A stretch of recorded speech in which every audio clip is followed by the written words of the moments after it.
Hello बच्चों, good morning. Myself Mansaram Yadav from Shri Ram Janki inter college Ramnagar अमाउस office से।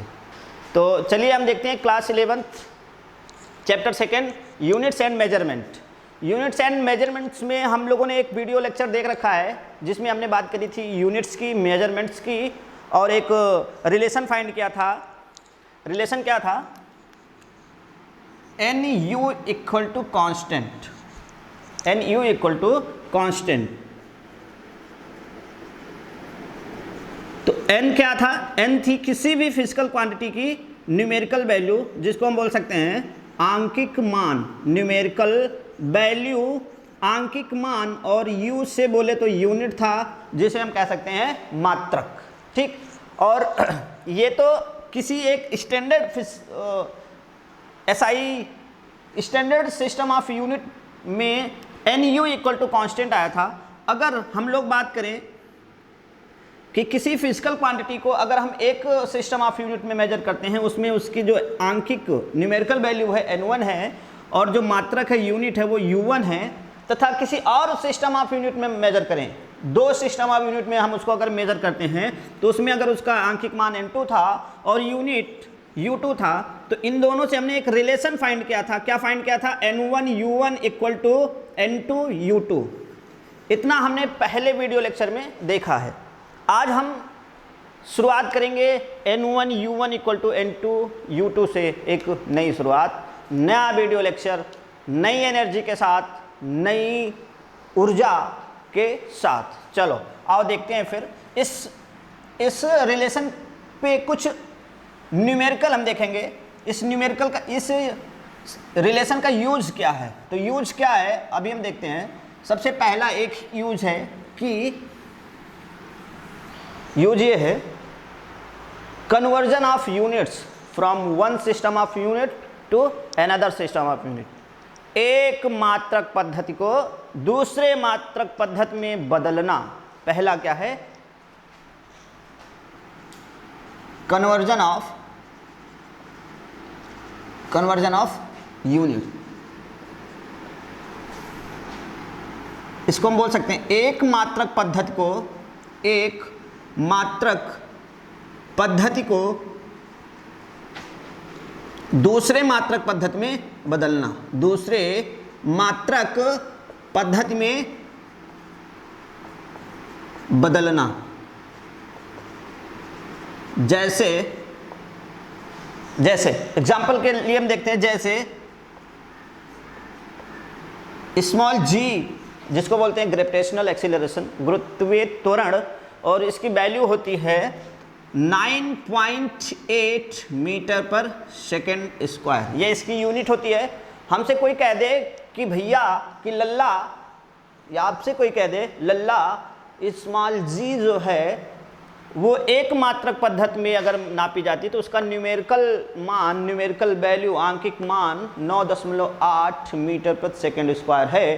तो इसको अगर हम किलोमीटर प्रति मिनट स्क्वायर में मेजर करें, में नापें, तो इसी g का जो आंकिक मान है वो कितना होगा?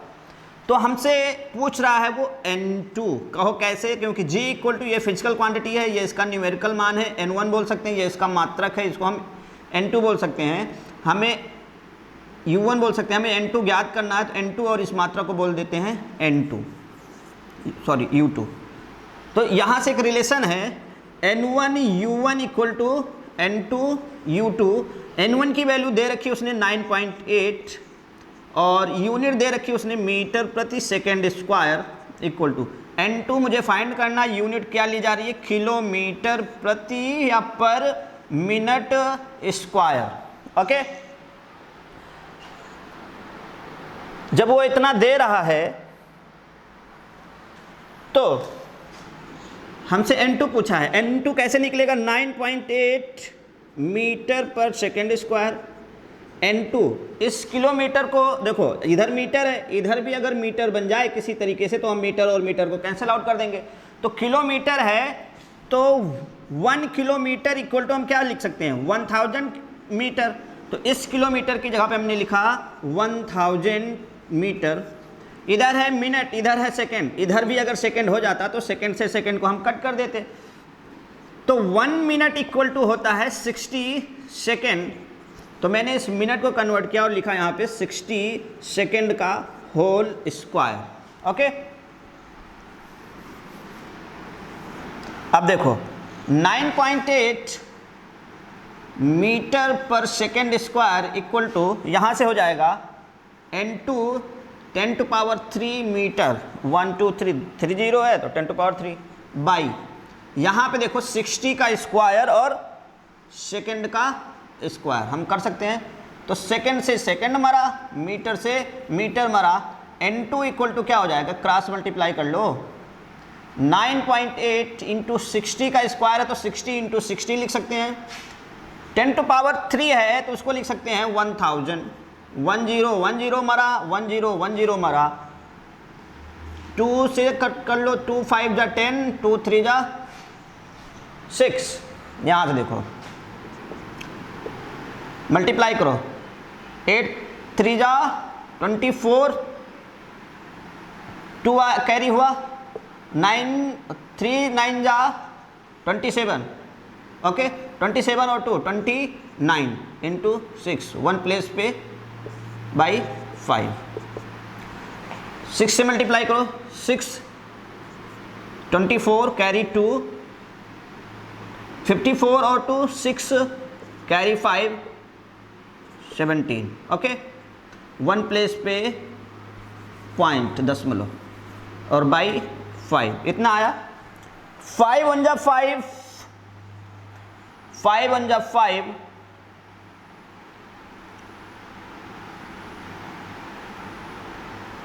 5 3 जा 15, 15 2 आया, 5 5 जा 25, 1 आया, पॉइंट लगाया, इधर हो गया 14, 5 2 जा 10 और 10 गया तो 4 बचा, 4 4 40 हो जाएगा, 5 1 जा 5, 5 8 जा, n2 इक्वल टू आया 35.28, ये हमारी n2 की वैल्यू है। तो इस तरह से हम अगर कहें तो g जो है अगर वो मीटर में है तो 9.8 मीटर पर सेकेंड स्क्वायर, और वही g अगर किलोमीटर पर मिनट में होता है, किलोमीटर पर मिनट स्क्वायर में होता है, तो यहाँ से आ जाएगा आपका 35.28, ये है तुम्हारा आंसर। ओके, नोट कर लो। एक कोई क्वेश्चन दे दे, जैसे कैपिटल जी का ही देख लो।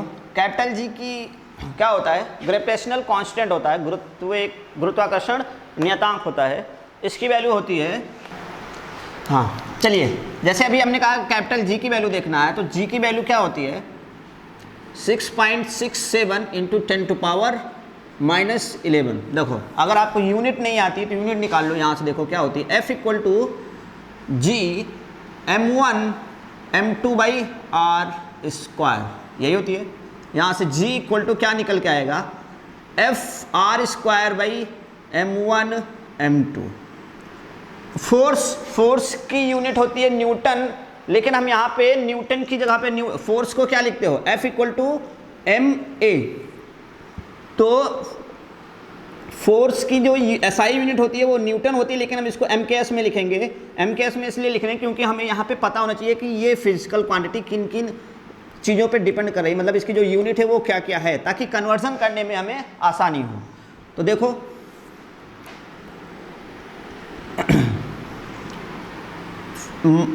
ये है मास की यूनिट किलोग्राम, एक्सीलरेशन को लिख सकते हैं मीटर पर सेकेंड स्क्वायर, ये हो गया न्यूटन का, फोर्स का आर बोले तो मीटर स्क्वायर है, और ये है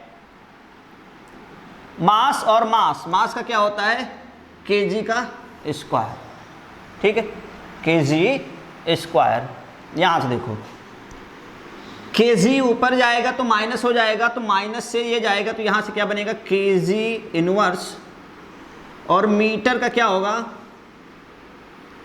मीटर का हो जाएगा मीटर क्यूब, और टाइम का हो जाएगा सेकंड का हो जाएगा टाइम इनवर्स। या फिर तो जी को यहाँ से लिख सकते हो कि metre cube by KG into second है।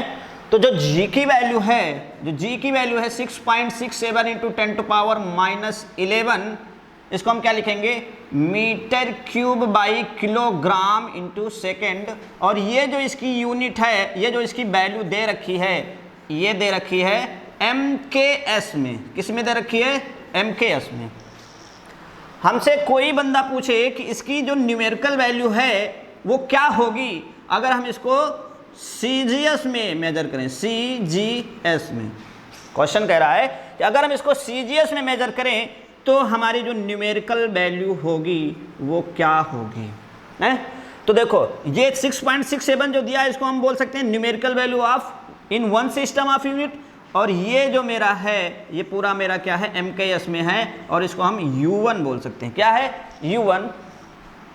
और CGS जो होगा मेरा, CGS system of unit, CGS मात्रक पद्धति में जो होगा उसको हम बोलेंगे U2, और N2 हमें ज्ञात करना है। ओके, तो यहां से देखो N1 U1 equal to N2 U2, ठीक है। ओके, चलिए N1 की वैल्यू पुट कर लो, 6.67 into 10 to power minus 11, unit रखो U1 metre cube by kilogram into second.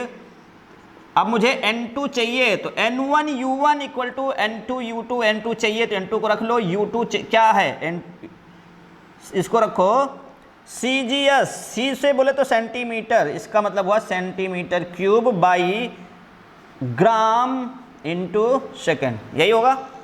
ठीक है, हाँ, आप लोगों ने ये अगर नोट कर लिया हो, समझ में आ गया हो, तो इसको हम मिटा देते हैं ताकि थोड़ा सा क्लियर रहे करने में।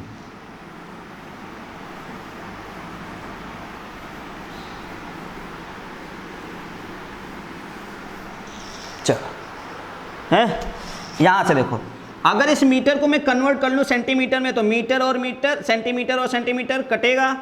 इस किलोग्राम को ग्राम में कन्वर्ट कर लूँ तो ग्राम और ग्राम कटेगा, सेकंड और सेकंड तो वैसे ही कट रहा है। तो सुनो लल्ला, 1 metre is equal to 100 centimetre, या इसको लिख सकते हो 10 टू पावर 2 सेंटीमीटर। और 1 केजी इक्वल टू लिख सकते हो 10 टू पावर 3 ग्राम। ओके, आओ यहीं पे इसकी वैल्यू पुट करते हैं और हम कैलकुलेट करते हैं किसकी वैल्यू कितनी आ रही है। ओके, आओ 6.67 into 10 to power minus 11, metre cube को लिखो, मीटर को कन्वर्ट करो सेंटीमीटर में, तो 1 metre equal to 10 to power 2 centimetre का क्यूब, क्यूब दे रखा है। केजी को कन्वर्ट करो तो लिखो 10 टू पावर 3 ग्राम। सेकेंड तो कट गया है, इधर क्या बचेगा, N2 centimetre cube by gram. Gram से ग्राम को उड़ा दो, यहाँ पे क्या बचेगा, 6.67 इंटू 10 टू पावर माइनस 11, 3 2 जा 6 centimetre equal to, centimetre cube होगा भाई, N2 सेंटीमीटर क्यूब, सेंटीमीटर को सेंटीमीटर में उड़ा दिया। ओके, अब देखो नीचे बचा हुआ है 10 टू पावर 3, 10 टू पावर 11 से जाएगा 6, ऊपर बचेगा -5, 6.67 इंटू 10 टू पावर -5, और नीचे भी है 10 टू पावर 3 इक्वल टू है N2। 3 ऊपर जाएगा, माइनस में होगा तो ऐड हो जाएगा, N2 इक्वल टू होगा 6.67 इंटू 10 टू पावर -8। ये आपकी N2 आई। N2 बोले तो ये जो न्यूमेरिकल वैल्यू है ना, ये किस में है, CGS मात्रक पद्धति में, CGS सिस्टम ऑफ यूनिट में है। ओके, ये नोट कर लीजिए, फिर हम आगे नेक्स्ट क्वेश्चन देखते हैं। ठीक है, नोट करो।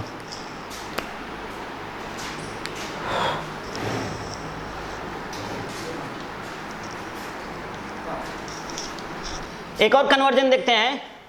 डेंसिटी ऑफ अर्थ दिया है, क्या दिया है, डेंसिटी ऑफ अर्थ, पृथ्वी का घनत्व, पृथ्वी का घनत्व दिया है कितना, 5.51 ग्राम पर सेंटीमीटर क्यूब। डेंसिटी क्या होती है, डेंसिटी रो इक्वल टू होती है मास बाय वॉल्यूम। तो अगर ध्यान से देखो यहाँ पे ग्राम है, मीटर की जगह पे यहाँ पे सेंटीमीटर क्यूब है, तो ग्राम और सेंटीमीटर, और अगर टाइम होता तो किस में होता सेकेंड, तो इसको क्या बोलोगे? ये सिस्टम ऑफ यूनिट कौन सी है? सीजीएस सिस्टम ऑफ यूनिट है। क्या है? सीजीएस मात्रक पद्धति है।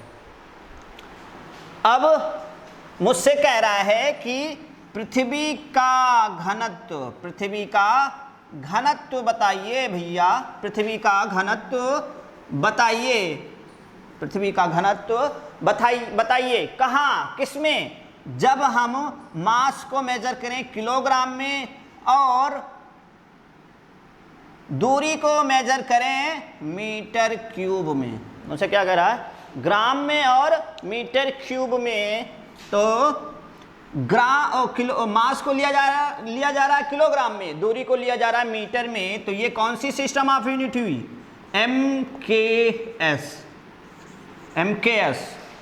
एमकेएस मात्रक पद्धति में बदलना है। तो यहाँ पे उसने एक न्यूमेरिकल वैल्यू दी है और एक मात्रक दिया है। यहाँ पे उसने मात्रक दिया लेकिन न्यूमेरिकल वैल्यू नहीं दी है, वही न्यूमेरिकल वैल्यू तो ही पूछा है। इसको हम बोल सकते हैं N1, इसको बोल सकते हैं U1, this is 1 N2 and this known as U2। Okay, हम अपना कॉन्सेप्ट लगाएंगे। क्या लगाएंगे? N1 U1 equal to N2 U2, N1 U1 equal to N2 U2। Value put करो 5.51 into gram by centimetre cube. N2 बताना है, U2 कितना दिया है? किलोग्राम और metre cube.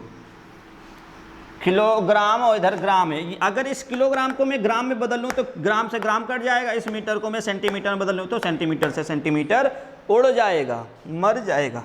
Okay, 5.51 into gram centimetre cube. N2 रहने दो, ग्राम, इस किलोग्राम को लिखो 10⁻³ ग्राम, इस मीटर को लिखो 10⁻² इंटू सेंटीमीटर का क्यूब। ओके, यहाँ से देखो, आगे देखो, आसान सा, बहुत आसान है। 5.51 ग्राम बाई सेंटीमीटर क्यूब। N2 इधर से हो जाएगा 10⁻³ ग्राम, इधर हो जाएगा 3 दूनी 6 और ये हो जाएगा centimetre cube. Centimetre cube, centimetre cube, gram से ग्राम, इसको क्रॉस मल्टीप्लाई कर लो, ये इधर आ जाएगा, ये इधर आ जाएगा, ये बनेगा N2 10⁻³ equal to 10⁻6 into N2। हाँ, सॉरी, अरे भाई इसको इसके साथ लिया है, गलत ही हो गया।